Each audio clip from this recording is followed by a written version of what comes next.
It is 4 o'clock, December 21st, which means I think it's Vlogmas Day 21. To keep up with my schedule, I would have to upload it tonight to be uploading once a day or semi in order of when I'm supposed to upload things. So I don't know if it'll happen. So if you see this tonight, December 21st, I was on my game. But since I just now have basically picked up the camera for the first time, I don't know. Today, my two students that came in person were working with some glitter Play-Doh. And we also were working on a little snowman craft.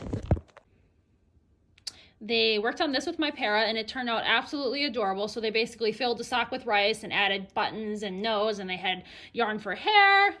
I had two students on the Google Meet at that time, so I didn't have any sort of time to show you what it looked like, but just rest assured, it was adorable. And later on, after my virtual friends did all their work for our 2 o'clock fun meet, we watched the two Olafs on Disney Plus. So one's like Olaf's Frozen Adventure and the other one is like Olaf's Beginnings or something like that, just like the story of how Olaf came to be.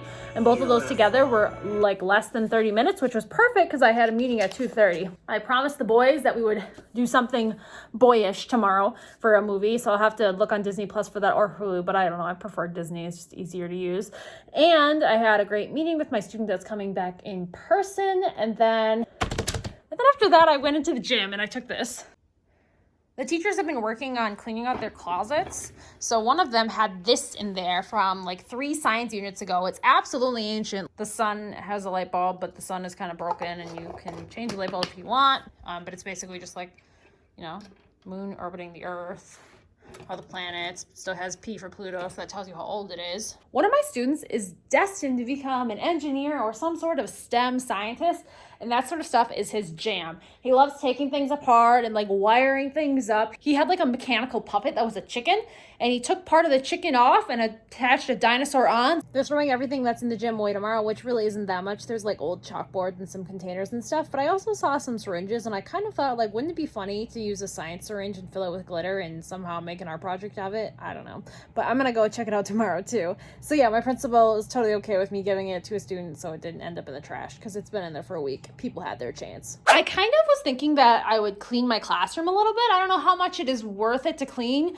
considering the 2 girls will be back tomorrow, and we're still making messes. Like, this is also something they were working on today.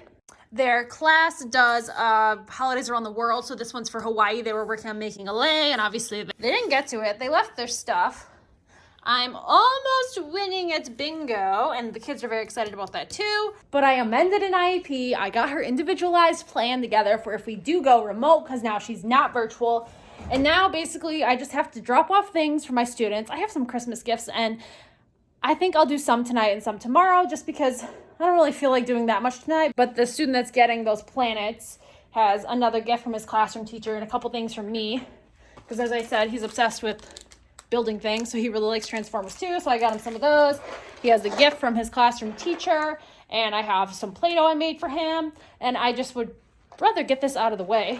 So I think I'm going to clean a little bit today, and then I'll clean a little bit tomorrow, and then I'll answer some of your questions. I put a post up on my community board for YouTube, so if you're my subscriber, you saw that. If not, hello, you should subscribe to my channel so you can see all that. I sometimes do it on Instagram too, but I just didn't get around to doing it on Instagram today. So I'm just going to set you up in time lapse and clean some of this general clutter. And I must say, my classroom was much cleaner before my other 2 in-person kids came, and then we just got into crafting and Play-Doh and glitter and other assorted random things. So, woo, time lapse.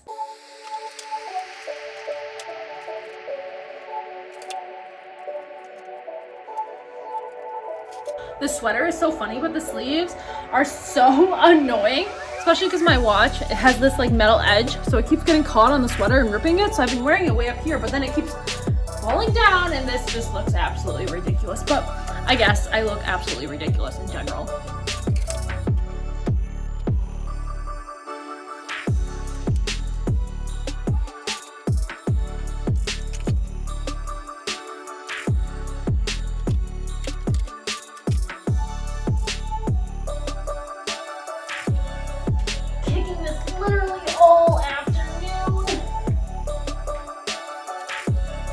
My parent got me a little Christmas gift. She got me this little cat. And at first I thought it was just a little statue, but if you peel the bottom, apparently it's a lip balm. We love cat lip balms. I go to McDonald's a lot, so she got me little McDonald's gift cards. Obviously, this is the para that I've been buying Cokes for in the morning too, so she knows I go there quite often. And then in the bottom, there's just a bunch of Hershey Kisses.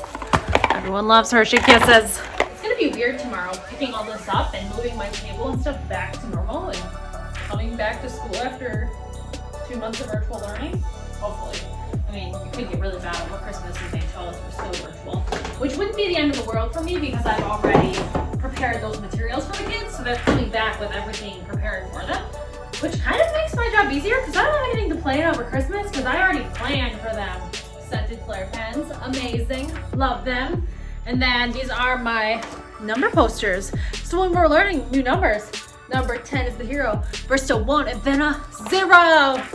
But really the one that we struggle with the most right now is around the tree, around the tree. That's the way we make a 5, 3, tree. Yeah, it's a tough sell.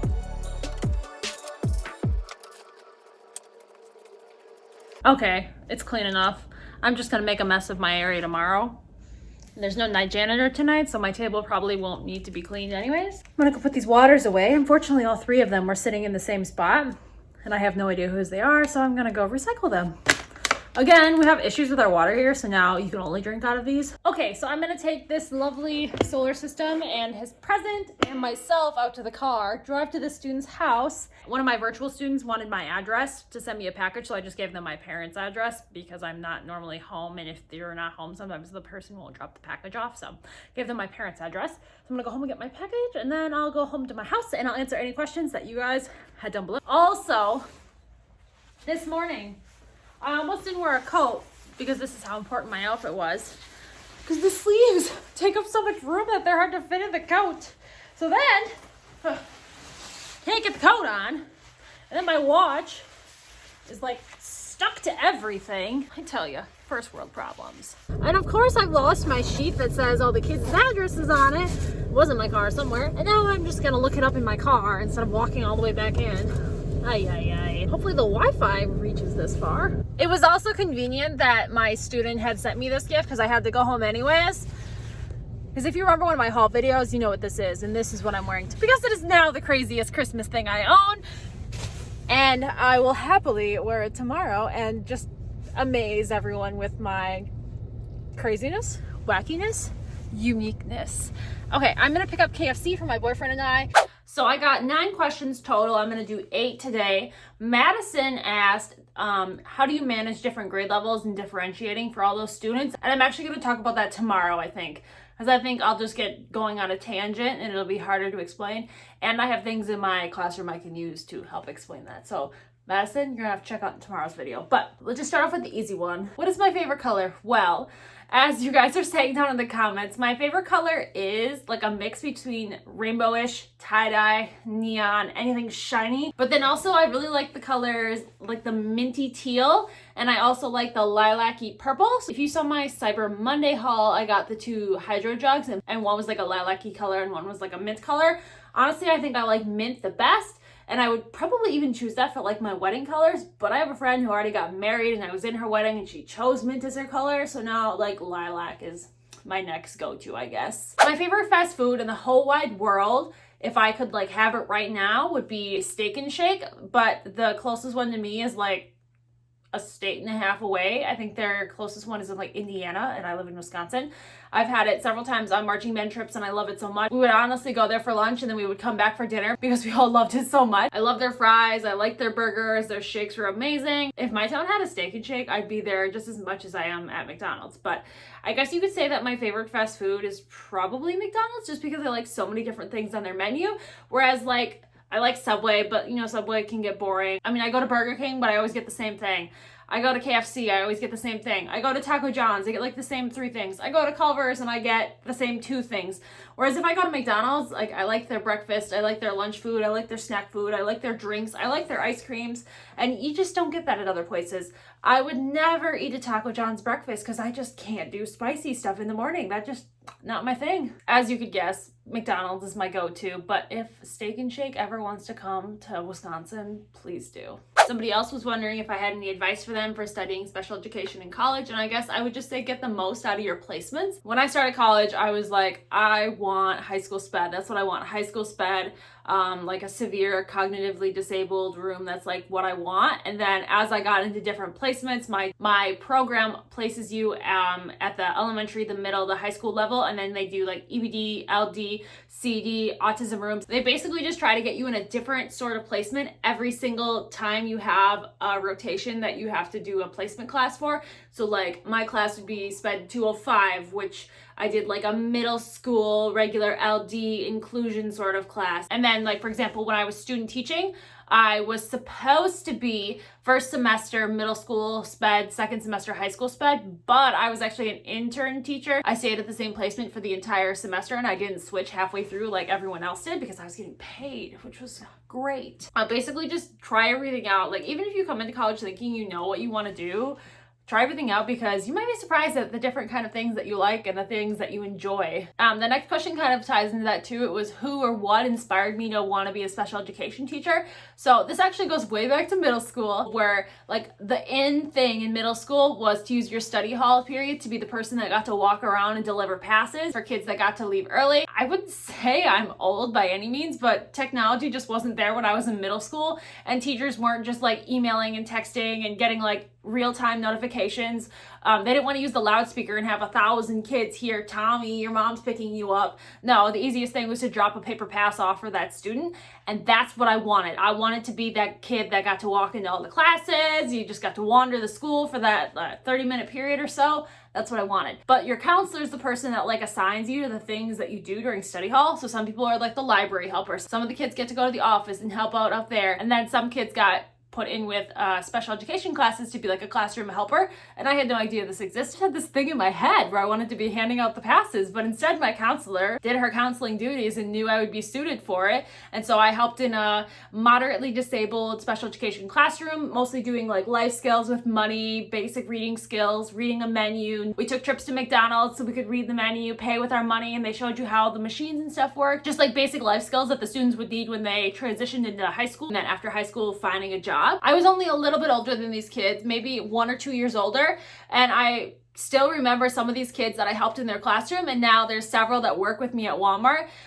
Some work in apparel with me, some work in the maintenance department, so like the cleaning the bathrooms, cleaning the store, you spill your spaghetti sauce, they page maintenance to come help clean up. And it's just so interesting to have seen these kids grown from when I was like helping them with math and counting money, and now like seeing them out in the workforce, living alone, they drive their own cars. It's very inspiring. So I had that class in middle school that really showed me that this is what I wanted to do. So then in high school, I took some more study hall periods where I helped with high school special education classroom. I was mostly in the room for students that had severe cognitive disabilities. At least that's what Wisconsin calls it. Wisconsin goes with CD, cognitive disability. I helped a lot with like their switches, their levers, their communication devices, preparing their lunches for them, having them participate in activities, preparing little crafts with them to do. And then I also got myself involved in the adaptive physical education class so I could help them when they went to gym, just all sorts of really interesting things. So that's what I thought I wanted to do. And then here comes along college, and I finally figured out that, wow, elementary kids are actually pretty cool, really interesting. And if you want to be like me and you're super unique, like the kids just like embrace you for being that strange creature. Whereas in high school, they're just like, what are you wearing? Elementary is like my niche. It's where I'm happy. I mean, if I had to move to middle school or high school, I'd be okay because I've had those placements, I've had those experiences, but elementary is just where I'm happy and where I'm happy to stay. And my last question is, what is the best teaching advice you've ever received? And it's just that you don't have to be perfect to make a difference. I mean, if you look at my classroom, it's not perfect by any means. Sometimes I'll forget how to make a cursive Z. Sometimes I'm doing an equation and I've realized that I've been writing it upside down and that my 5 is backwards. Sometimes I'm doing an equation and I realize I wasn't paying attention and I multiplied instead of divided. Sometimes I'm teaching a kid to add and I look at the book and I'm like, oh, I should have been subtracting with them. Oops, and we keep carrying on.